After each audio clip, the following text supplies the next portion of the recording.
In this case, and despite the obvious force of the blast, no damage was sustained by nearby buildings or houses. In urban areas, other threats from UXO exist. Well, this is one of the typical scrapyards in Phonsavan, the provincial capital of Xinjiang province. And what we've got here is all sorts of ordnance, 500-pound bombs, 750-pound bombs, bomblet containers, there's mines, grenades, mortars, all sorts of ordnance here, all left over from the war. And what happens is these traders go around the villages and pay people some 20 kip for each kilo of metal that they bring in. This is an extremely dangerous process. MAG, since it's been here, when they first came and looked around this scrapyard here, actually found around 80 artillery shells, some of which had fuses, all of which had explosives, and this was just being stored here. Once they realized the threats posed by this live ordnance, the scrap merchants allowed MAG to remove and destroy it.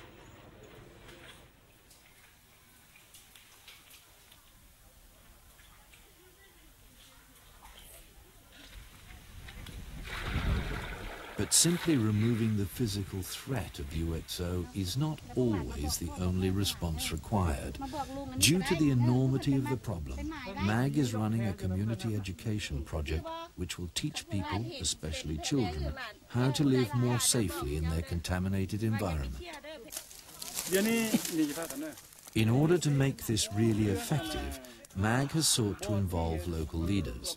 As the program grows, they will become its eyes and ears, working as village agents. Their cooperation is vital. In this instance, the team is encouraging villagers to mark ordnance they come across as they go about their daily lives, helping to ensure that needless accidents are avoided. Any ordnance they do discover will also be reported to MAG so that clearance can take place in the future.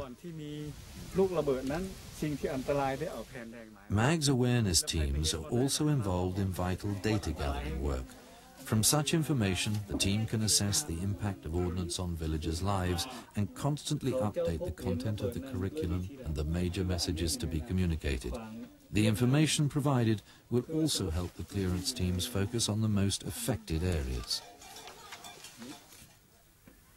Writing in 1972, Frederick Bramfman described the destruction of the Plain of Jars as marking a new era in which war is not fought by men but machines, war which can erase distant and unseen societies clandestinely, unknown to and even unsuspected by the world outside.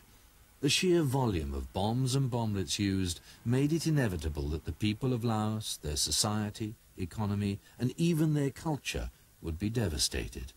Tragically, these effects have endured into the present day. But despite the considerable success the MAG project has enjoyed, raising funds continues to be extremely difficult.